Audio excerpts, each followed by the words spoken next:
Olá, gente, boa noite. Vamos agora terminar a nossa unidade 4, referente à parte de promoção. Nas aulas anteriores, a gente andou falando aí, se você perdeu, por favor, assiste as aulas anteriores. A gente já falou sobre publicidade, sobre promoção de vendas na última aula e começamos a falar um pouquinho sobre propaganda. E hoje nós vamos dar continuidade à propaganda. Na última aula, se você perdeu, assiste o último vídeo, nós falamos sobre propaganda comparativa. E hoje nós vamos continuar falando sobre outros tipos de propaganda, falando da propaganda de proteção e defesa. Como o próprio nome diz, propaganda de proteção e defesa é aquela propaganda que é utilizada para que a empresa defenda as suas causas, as suas ideias. Muitas vezes esse tipo de comunicação é também utilizado por empresas sem fins lucrativos, que buscam, nesse tipo de comunicação, defender suas ideias, como, por exemplo, a reciclagem, a proteção ambiental, questões ligadas a desmatamento. Outras empresas que têm preocupação ambiental também podem, em algum momento, ter algum tipo de ação de proteção e defesa, como, por exemplo, a Natura tem algumas propagandas que elas fazem, que ela faz, que defende causas ambientais. Então, tudo isso são propagandas de proteção e defesa. Uma outra propaganda que a gente tem é a propaganda corretiva.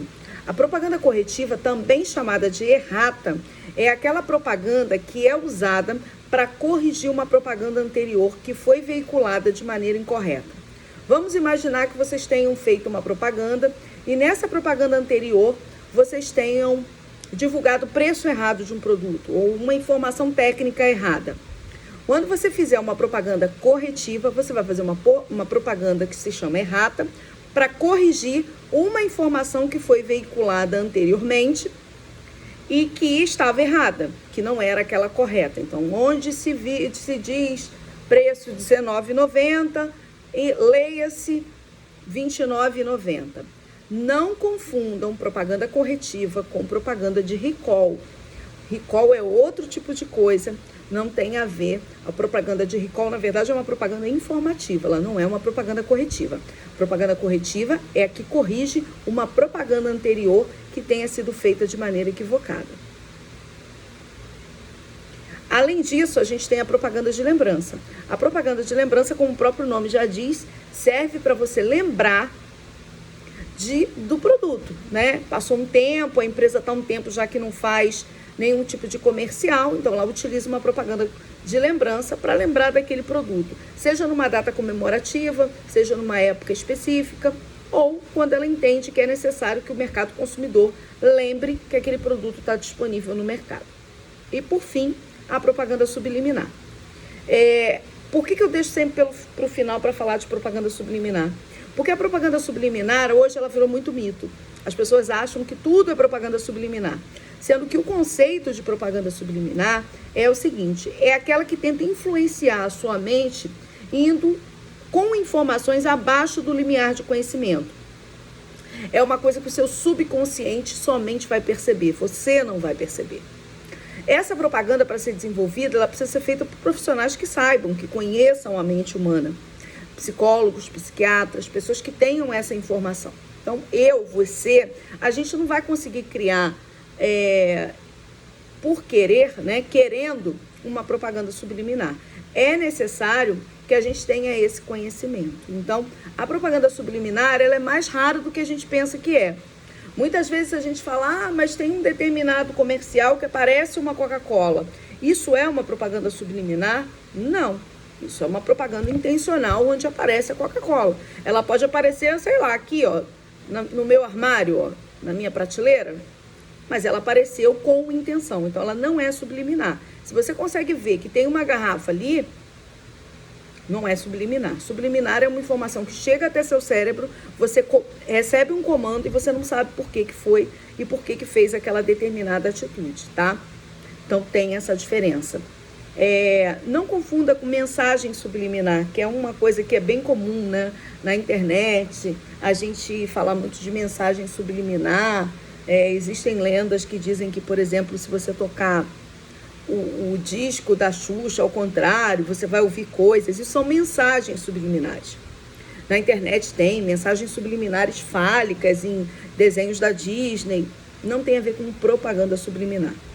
O CONAR, ele proíbe a propaganda subliminar, e ela é proibida na maioria dos países porque ela é uma propaganda que não é ética, né? Ela é uma propaganda que usa de forma não leal para convencer o consumidor a comprar. Então, há um entendimento internacional de não se fazer propaganda subliminar. É fato que no passado a gente teve propagandas subliminares, principalmente na indústria de cigarros. E os relatos que a gente tem de propagandas subliminares são nesse tipo de produto. A Free, nos anos 80, fez uma propaganda subliminar onde tinha um quadro que era pintado, e dentro daquele quadro, algumas imagens, algumas misturas de cores, algumas coisas que tinham ali, faziam com que o consumidor relacionasse o produto a uma sensação de bem-estar. Tá? Isso foi feito, foi manipulado, foi criado por pessoas que sabem fazer isso. Esse tipo de comercial ele saiu do ar, né, logo em seguida, e hoje dentro das profissões de psicólogo, de psiquiatra, existe, né, dentro da ética profissional deles um juramento em que eles não podem utilizar os conhecimentos deles para esta finalidade. Tá? Então, o que a gente tem de propaganda subliminar dentro do que o CONAR estabelece, que é o Conselho Nacional de Autorregulamentação da Propaganda, é a propaganda subliminar para produtos infantis. E eles colocam como regra de que você não pode fazer repetição de palavras em comerciais para crianças. Então, nesse sentido, quando o CONAR foi implantado nos anos 80, alguns comerciais infringiam essa regra subliminar, que era o compre batom, compre batom, compre batom, seu filho merece batom, o não esqueça minha Calói, foram comerciais que foram retirados do ar por essa questão. Então, hoje, propagandas para produtos infantis não podem utilizar repetição de palavras, senão eles incidem a serem considerados uma propaganda subliminar, tá? Mas isso só vale para o público infantil. Para o público adulto, a propaganda subliminar continua sendo proibida, assim como é para o público infantil, e ela não é tão utilizada assim quanto a gente pensa que é, né? Então, isso fica aí para que vocês tenham um entendimento. Eu vou colocar para vocês, tanto na plataforma quanto no WhatsApp, um arquivo onde eu dou exemplos de propagandas, de cada uma dessas propagandas, para ajudar vocês a exemplificar essa parte, tá? Agora a gente vai partir para a parte de mídias. Bom, as mídias são os canais onde as propagandas, onde as comunicações, elas podem ser veiculadas. Então, essas mídias, ao longo do tempo, elas vêm mudando, né? A gente sabe que, 50 anos atrás, a forma como as pessoas se comunicavam era uma, há 30 anos atrás era outra, e hoje é outra, e no futuro vai ser diferente, certamente. Bom, as principais mídias que a gente tem, a primeira delas é a televisão, né? Ela tem um alcance maior ainda no número de pessoas. Por mais que a gente saiba hoje que as pessoas já não têm tanto tempo ligadas à televisão quanto era antes, né? Antes era basicamente o único canal de informação que a gente tinha, principalmente para grandes massas. A televisão está presente em praticamente todos os lares brasileiros. E a gente ainda tem muita gente que vê televisão. Tanto a televisão aberta quanto a televisão fechada. Então, se você vai buscar investir a sua comunicação na televisão, é importante que você identifique qual é o horário, qual o canal, qual a programação mais tem a ver com aquele público-alvo que você quer alcançar, tá? A televisão ela é interessante porque ela apela para os sentidos, né? Para a visão, para a audição, você consegue trabalhar imagens em movimento, figuras, músicas, né? Então você tem uma gama muito grande de empresas no ramo de televisão que atuam. Então você tem desde emissoras como a Globo, que são mais caras, até emissoras mais baratas, menores, locais, né? Que isso é o mais interessante. Porque é muito interessante que você pense, eu vou colocar um anúncio numa televisão nacional, gastar um dinheirão, sendo que a minha empresa só existe em Seropédica? Para quê? Né? Então, eu vou buscar um canal de televisão que, de repente, seja aqui da região de Seropédica. Se não for, se eu não tiver essa opção, talvez investir em televisão não seja o melhor caminho para essa empresa que atua em Seropédica. Bom, então você tem uma audiência muitas vezes segmentada, né? Por exemplo, você tem TV Rio Sul, que atende o Sul Fluminense, você tem uma determinada televisão que atende só um local, mas muitas vezes você não tem um local muito específico para aquela região. Então você precisa pensar se vale a pena investir em televisão. Por quê? Porque o investimento em televisão é um dos maiores, porque você precisa de uma agência de publicidade para desenvolver o comercial, a propaganda. Você precisa editar, contratar pessoas, né, ter modelos, etc., fazer toda a parte de edição, e depois você precisa comprar o espaço na televisão. Esses espaços, eles podem ser de 15, de 30 segundos. E são muito caros, né? Nosso material até fala um pouco sobre isso, tem esse custo bem elevado. Uma outra coisa que a gente tem na televisão também são os infomerciais, que é quando você compra um horário, aí já é um horário maior, de meia hora, de 15, 20 minutos, e você faz como se fosse um programa anunciando esses produtos. Vocês já devem ter visto na Rede TV, emissoras menores, que não tem uma grade de programação tão ampla, que eles vendem horários para fazer lá o canal do leilão, o canal do rapaz que vende joias. Isso são infomerciais. E eles funcionam bastante para alguns segmentos, né, mercadológicos. É uma realidade muito americana fazer isso. Bom, então essa é a televisão. A gente já conhece, tem familiaridade, sabe o quanto ela é importante para a disseminação de mensagem, mas o quanto ela também vem perdendo apelo de mercado, parcelas de mercado, tempo de audiência ao longo do tempo, sendo substituída principalmente pela internet, né? Bom, além da televisão, a gente tem o rádio. O rádio é uma ferramenta mais barata para se anunciar. O rádio, ele tem a possibilidade de você buscar uma emissora local, né? Você tem a possibilidade de buscar uma emissora que tenha um perfil daquele seu público-alvo. Então, se o seu público-alvo é mais velho, se o seu público-alvo busca mais notícias, se o seu público-alvo gosta mais de uma determinada tipo de gênero musical, então você consegue fazer esse tipo de coisa, buscar horários, né? Então, o rádio é mais fácil para você anunciar, porque você só grava o áudio. Aquilo que no rádio a gente chama de spot, né? O anúncio no rádio se chama spot.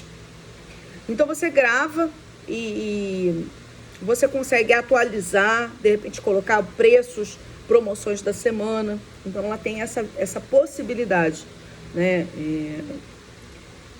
Então você consegue encontrar esse público-alvo. E muitas vezes as pessoas escutam rádio nos carros. Então, ao contrário do que se pensa, não necessariamente o rádio é um canal, uma mídia para o público de baixa renda, como já foi no passado, quando as pessoas não podiam comprar televisão, elas usavam o rádio, elas tinham rádio. Hoje não, hoje muitas pessoas escutam nos seus trajetos, dentro do carro. Eu, por exemplo, escuto muito rádio no carro. Eu acabo preferindo porque já mescla ele sozinho e vai. Então, muitas pessoas acabam escutando. Por isso a gente vê muito anúncio, por exemplo, de coisas de carro, né? De assistência técnica, de oficina, de coisas assim, porque é uma audiência bem específica. Bom, continuando, além da TV e do rádio, a gente tem a imprensa escrita. Bom, a imprensa escrita envolve jornais, revistas e toda a gama de coisas que a gente consegue imprimir, como, por exemplo, folder, flyer, tudo que você pensar que possa ser impresso entra nessa categoria. Então, assim, a gente tem ainda uma circulação reduzida de jornais e revistas impressas, né? Ainda existe, mas hoje é bem reduzida. Mas muitas vezes ela pode ser segmentada. Então, existem revistas muito específicas para um nicho de mercado. Revistas de moda, revistas de carro. Então, se você se enquadra nesse perfil, talvez esse seja um bom canal de divulgação para a sua empresa. Então, ela tem essa possibilidade de você atingir um público específico. E ela também pode ser guardada, né? Uma revista, ela acaba ficando guardada, o jornal nem tanto, né? E os anúncios impressos. A gente tem hoje uma gama muito grande de propagandas impressas, né? Qualquer coisa pode ser canal de comunicação impressa. Por exemplo, saquinhos de pão. Eu já vi padarias que imprimem os saquinhos de pão, que é uma parceria com várias outras empresas. Então, tem lá vários anunciantes no saquinho de pão. Mesas, aqueles papéis que ficam em cima da mesa de alguns restaurantes.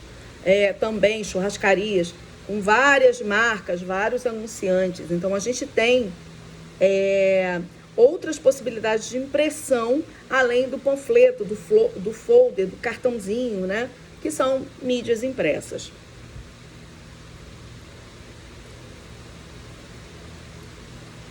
Bom, a gente tinha também as listas telefônicas, mas ao longo do tempo isso foi se desatualizando. Ainda é comum se ter em cidades de interior, mas nas grandes capitais a gente já não tem mais páginas amarelas, né, esses guias locais.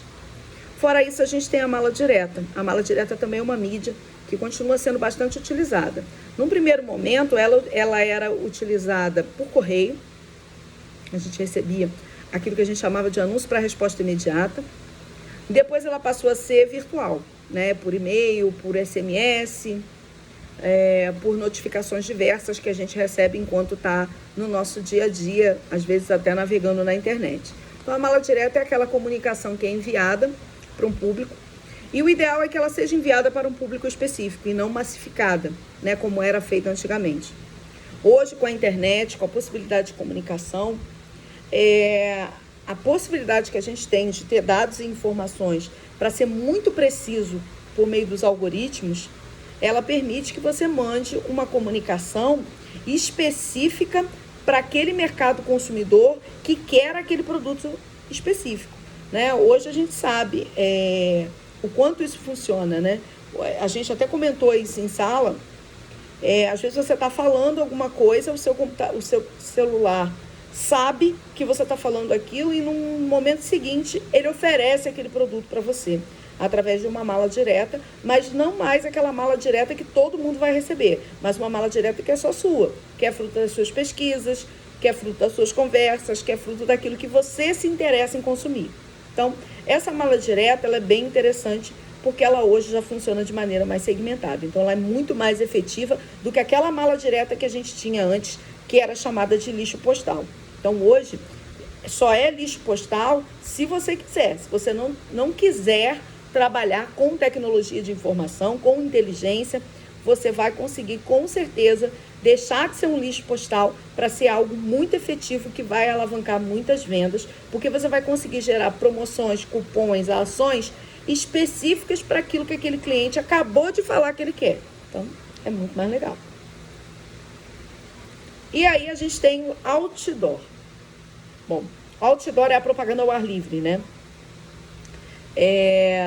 E ela inclui o outdoor, propriamente dito, em papel antigo, aquele grandão que está lá na beira da estrada, você vê indo para a Seropédica, você vê na Avenida Brasil. Esse é um outdoor que a gente conhece das antigas, que continua funcionando muito bem. Mas a gente também tem outros tipos, né? A gente tem, por exemplo, hoje já aqueles que são mais tecnológicos, né?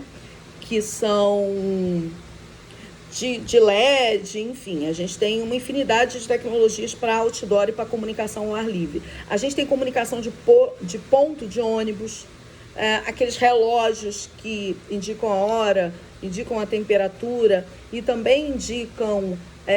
e também trazem algum tipo de propaganda. Então, a gente tem isso. A gente tem comunicação que a gente chama de bus door em ônibus, e que aí funciona também para táxi. A gente tem metrô, a gente tem todo tipo de comunicação externa e também interna, né? Que a gente chama de indoor, né? Mas que entra todo nessa categoria de outdoor, que pode ser dentro de um hospital, você ter lá um banner, pode ser dentro de uma universidade, pode ser dentro de um shopping, pode ser no banheiro público que você frequenta, pode ser dentro de um banheiro de um restaurante, enfim. Todo tipo de comunicação visual através desse tipo de placas, né? Ele alcança muitas pessoas durante muitas vezes, né? Ele deve ser bastante chamativo, mas de tempos em tempos você precisa mudar. Por isso aqueles de papel, eles ficam 30 dias e depois disso eles precisam ser trocados. Primeiro porque eles estragam, perdem a aparência por conta da chuva, do sol. E depois porque o consumidor começa já a não prestar mais atenção, porque ele já sabe que tem sempre aquilo ali. Então, precisa ser mudado de tempos em tempos. E por fim, né, a gente tem a internet, que é uma mídia, é um canal muito grande. Eu cheguei a comentar com vocês que muitas vezes a gente fala equivocadamente sobre marketing digital. né? Entendendo que o marketing digital é um outro marketing. Não é, né? Nesse encerramento, a gente vai entender que não existe isso de ser um novo marketing. O marketing digital é só uma nova mídia em que o marketing pode ser veiculado, né? A gente não chamou, por exemplo, de marketing televisivo, a gente não chama de marketing impresso. Por que a gente chamaria de marketing digital, não é mesmo? Até porque digital é o hoje. Já foi analógico, não chamamos de marketing analógico, e hoje a gente tem a mania de chamar de marketing digital. Mas a gente não sabe o que vem à frente, né? Será que vai ser o marketing do metaverso no futuro? Não sabemos. Mas é importante que a gente entenda que a internet é um canal, é uma mídia. E o que mais correto seria da gente falar é o marketing na era digital, ao invés de falar o marketing digital. Porque não é o marketing específico. É um marketing aplicado neste momento que a gente vive, que é uma era digital e uma mídia digital. Então, quando a gente fala de marketing usando como mídia a internet, a gente está falando das ações digitais e a gente está falando dos canais digitais possíveis. Claro que a cada momento que eu gravar essa aula, talvez eu tenha que incluir novos exemplos, porque eles mudam. Porque o marketing na internet já foi o Orkut, hoje não é mais. Ainda é o Facebook, mas pode ser que no futuro não seja mais. É no TikTok, é no Twitter, é no Instagram, são nos sites, são nos apps, são em tantos lugares, né? Que a gente até acaba esquecendo. Mas são todas essas possibilidades de venda que as empresas conseguiram encontrar e que acabaram se transformando não só num canal de divulgação, de comunicação, mas como também um canal de venda. Então, quando a gente fala de propaganda na internet, a gente também está falando de venda na internet, que seria mais ligado àquele P da unidade 3 de praça, né? Então, a internet ela é muito ampla, de fato, porque ela, ao mesmo tempo que comunica, ela também vende, né? Ao mesmo tempo que você tem, você está passando lá, numa rede social qualquer, numa mídia social qualquer, Instagram. Aí você passa lá, você viu uma coisa, tu já tem ali a setinha, comprar aqui. Você clica ali e já comprou. Você é redirecionado, pronto, acabou. Então você tem essas possibilidades unificatórias, né, de comunicação e ao mesmo tempo de venda. Então a internet, óbvio, é fabulosa. Eu acho que quem tem interesse em atuar no marketing deve estar ligada nessas possibilidades, que são canais que a gente não tinha com tanta eficiência. E são canais baratos e fáceis de serem aplicados. Enquanto que para você operar numa mídia como a televisão, você precisa de muito investimento, você precisa de uma agência de publicidade, você precisa de muita coisa.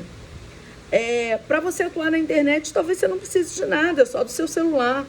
Empresas de pequeno porte podem criar uma conta em redes sociais, em mídias sociais, no Instagram, no Facebook. Dentro dessas páginas você tem ferramentas de venda, que você também não precisa, na verdade, ter capital para isso. Então, basta que você já coloque lá, cadastre seus produtos para venda. Você tem páginas onde são muito fáceis você vender. Você consegue vender via Mercado Livre, sendo pessoa física, no Shopee, né? Você tem canais para você buscar venda. Você tem o Marketplace, que é a possibilidade das empresas venderem produtos dentro de outras plataformas maiores, como Magazine Luiza, a própria Americanas, né, que hoje passa por problemas, mas outros grandes grupos onde você consegue vender. Tudo isso são possibilidades que criaram novos caminhos de negócios, novas possibilidades de mercado, novos acessos a novos clientes, né? Você taxista, você que fazia transporte, à medida que você usa um aplicativo como, por exemplo, o Uber, você consegue acionar clientes que não te conheciam, que não usariam o teu serviço se não fosse via aquele aplicativo. O mesmo vale para o iFood e para tantos outros aplicativos similares. Então, a gente tem essas possibilidades que vão surgindo ao longo do tempo. E a gente tem também outras mídias que vão surgir, né? Você tem possibilidades de transformar qualquer coisa em mídia, desde que você tenha uma boa ideia. Pode ser um uniforme, pode ser uma mídia de um time de futebol, um evento, um uniforme escolar. Vai lá, você faça uma parceria com a prefeitura da sua cidade para fornecer uniformes para as crianças. E aí, em contrapartida, você entra com uma verba e coloca o nome da sua marca lá naquele uniforme. Olha que canal de mídia interessante. Equipamentos, atletas, eventos. Tem tantas possibilidades, sabe? Associar sua marca a um evento como Carnaval, que a gente teve aí há pouco tempo. Várias marcas fazem isso. As mídias, elas são infindáveis, assim, qualquer coisa pode virar uma mídia desde que você raciocine, como eu falei, do uniforme das crianças da rede municipal da sua cidade. Então, para que uma coisa se transforme em mídia, basta que você pense, crie, idealize e coloque no papel, tá certo? As mídias são fundamentais para que você consiga emplacar essas estratégias de propaganda. Sem as mídias, a gente não é nada. Então, foca nas mídias, escolhe a mídia certa para o seu negócio. Tem mídias, como eu falei, que não tem custo nenhum. Se você vai investir, por exemplo, numa rede social, custo zero. Você mesmo consegue fazer, né? Existem muitos aplicativos hoje de suporte para você criar material e ter conteúdo, né? A gente vive num momento onde a gente se fala muito de gestão de conteúdo, de criadores de conteúdo digital. Então, a gente vive esse momento da comunicação. Então, é isso. Eu falei nas aulas anteriores, os links estão no YouTube. Acompanha lá, assiste, essa é a última aula, tá? Então, assista todas. E encerramos aqui. Espero que você tenha gostado da nossa disciplina. Espero que você tenha gostado da interação que a gente teve. Infelizmente, nem sempre pudemos ficar tão próximos, né? Muitas vezes tivemos que usar esse contato remoto. Mas eu espero que você tenha gostado, tá certo? Estou à disposição para te ajudar em marketing, naquilo que eu puder ajudar, tá certo? Prazer conhecer vocês. Beijo grande. Até a nossa prova.